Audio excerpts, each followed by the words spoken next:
I'm Darren from Belgrade, Montana.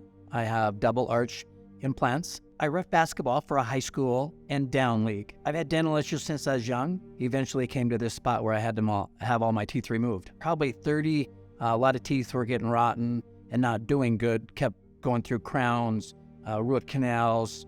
My life seemed to be struggling. My looks, I couldn't look at anybody square in the eye. So at that point then I went ahead and pursued somebody to go ahead and get my teeth pulled and get full dentures. I had dentures for about 5 years. Struggled with them the whole time, eating with my upper dentures in. I had to take them out. So for some meetings and for reffing as well.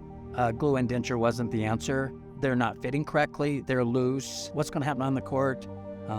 So then that's when I had kind of heard about this place coming in with Premier. Just went online on a Sunday and Googled them. And all I did was take an application, fill it out online before they returned my call on Monday. After seeing their videos and what they had to offer, I knew this would be my solution that was almost basically just like my real teeth.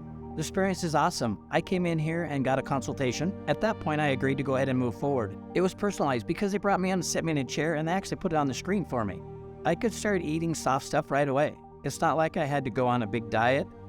So I was happy to be able to come out of surgery and be able to eat and not have to go on a liquid diet for 6 months. If I remember correctly, I was back to work in a day or two. Discomfort that afternoon, I was a little tender, but it was a great process. I know I have good teeth in. They're not going to come out. On the court, I can talk to coaches without thinking, oh, my teeth, are they going to come loose? What are they going to do? I know they look good and they fit and they look good on me for who I am. They're a solid set of teeth. I'm confident with them. This is a good place to come in and get you back to your normal life.